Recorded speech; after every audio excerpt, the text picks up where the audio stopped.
Hello, my name is Charles Castillo. We're going to be building a computer system from scratch. It's not a new computer system, it's an older system. It's probably, this is probably issued or built in the year 2000.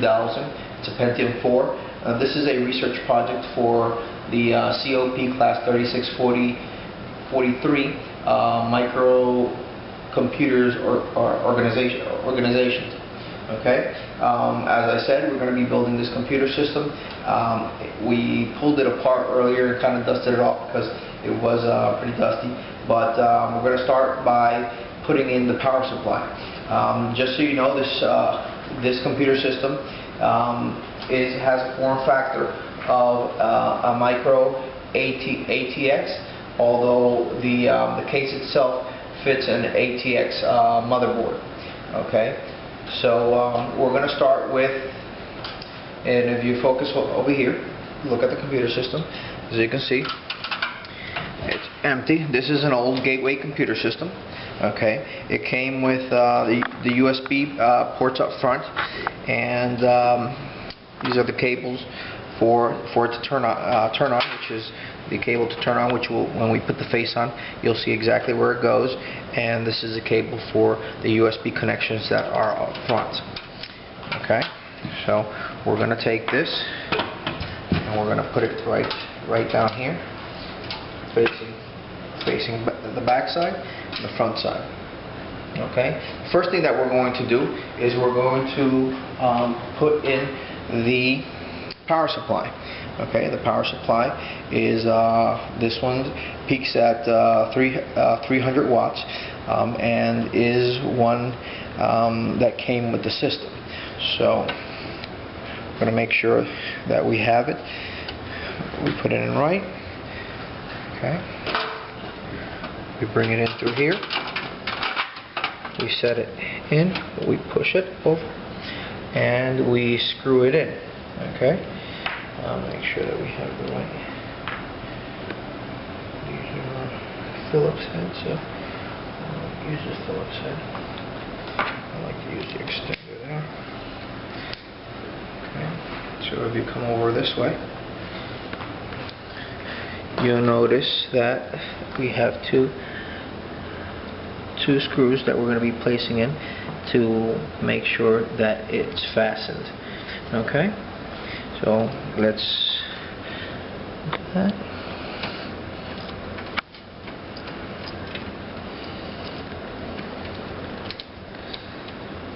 Make sure that this is there.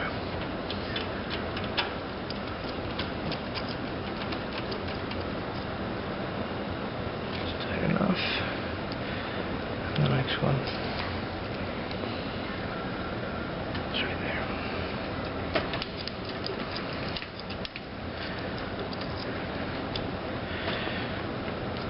So now that the power supply is fastened, we're going to make sure we start putting the drives in. I'll make sure that we connect this so we're not creating any static. Okay, these are all the connectors for the drives. Okay, this is the P1. This one's the main power for the motherboard. Okay, and we have multiple connectors for all type of devices, the DVDs and the CD-ROM, and we also have the auxiliary power that goes to into the motherboard for the CPU. Okay, so we're going to place those to the side. All right, and we're going to start by putting in the devices. We're going to start with the see which one. We're going to start with the CD-ROM. We're going to fit it right over here. Okay. Push it all the way back. Okay. We're going to line it up. Make sure it lines up with the holes that are designated. And we're going to fasten it right in here.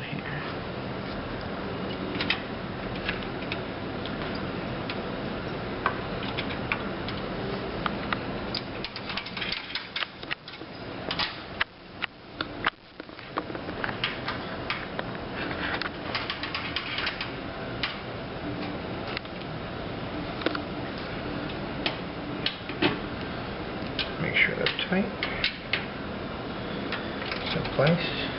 Alright. That was the compact disc player. That's a rewritable. Read-rewrite. Okay. And now we're going to place the DVD player in. Okay, right underneath that in the slot. So we're going to place that in there. Make sure it lines up. Okay, it's lined up there. And we're going to fasten this one. Okay.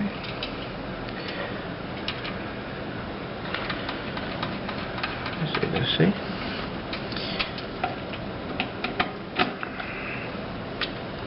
Tighten those up. Okay. Now that we have those in, we're going to place the floppy. Most computer systems nowadays don't come with a floppy. This is old technology, but this system did come with it, so we're going to put it back inside. Okay. Funny that it was the other day that I needed to use one of these, so actually I took it out of this system, put it in my new system, downloaded the information that I needed, and took it back out. So we're going to put this one in, and this one goes in right underneath the two other drives. I'm going to make sure we fit it right under there. Make sure that the holes line up. They're all lined up front. Okay. So, and place in screws.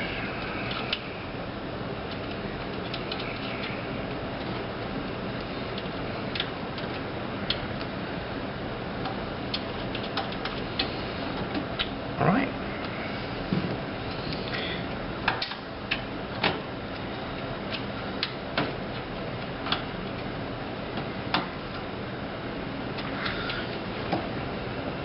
As you can see, we'll kind of pick it up quickly there so you can see it. As you can see, now we have, as you can see, it's a little abused, but you have the CD, the DVD, and your diskette drive already installed. Okay, so we're going to take it again, lay it on its side, make sure all the cables are out of the way, and we're going to put in the hard drive. Okay, this is an older hard drive, and it's an ATA 133. It's a 60 gigabyte hard drive. I don't believe this is the original, but given that this system's been around for since 2000, we're talking about 11 years. We've blown a few hard drives out of it and replaced them and put new ones in, and so on and so forth. Okay, but this is older technology, but it still works. Okay, so we're going to drop the hard drive right in here.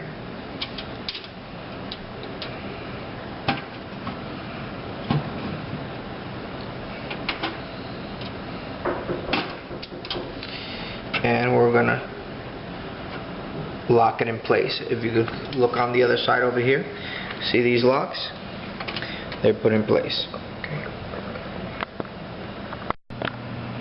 Okay, well, that's the hard drive is in. Okay, we made sure it was secure. So now what we're going to do is we're going to place in the motherboard. All right, I'm going to take this off for 1 second. Okay. This is the motherboard that came in with the system. This is, as you can tell, let me turn it around over here so you can see it. Okay, this is an Intel motherboard. The type is the D485HV. Okay, this motherboard has the Intel chip right under here. This is a Pentium 4 chip, a 1.7 gigahertz. Okay, why is it a 1.7 gigahertz? Is because the motherboard's capacity is 400 megahertz, and that chip actually has the that's its maximum capacity. Okay, as you can see here, you have the slots for the memory. You have all your pins for the hard drives, or the IDEs, your power supply. You have your slots over here for your graphics board, and you also have other slots on this side for you to have other boards that you can put on. In this case, we're going to be adding a fax modem, which in the time that this computer came about, that's how internet was received. Okay, but it also had the Ethernet capability, which actually was what was coming, and it's been used that way too. All right, stop it and go. We were talking about the motherboard, and we're going to go on specifics of this particular motherboard.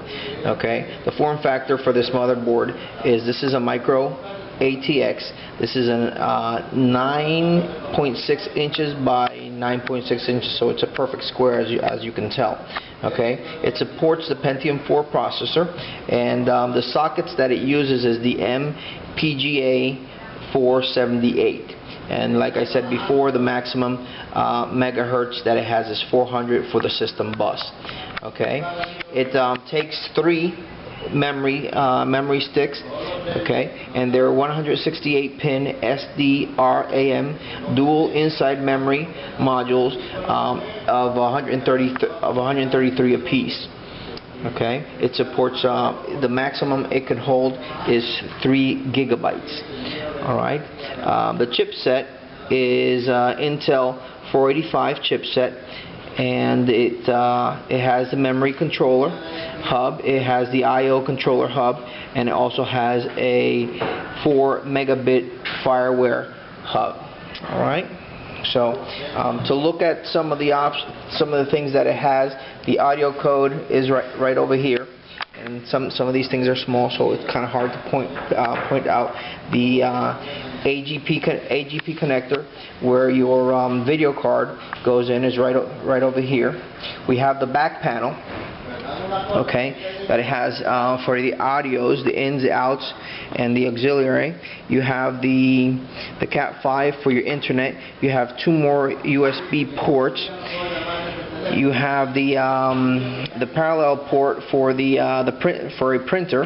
You also have another port right here. You have 2 more USBs, and this is for your monitor, and these are for your mouse and keyboard. As you can tell, nowadays they use the USBs for mouse and keyboard. This one had its own sockets. Okay. So, like I said prior, this is where the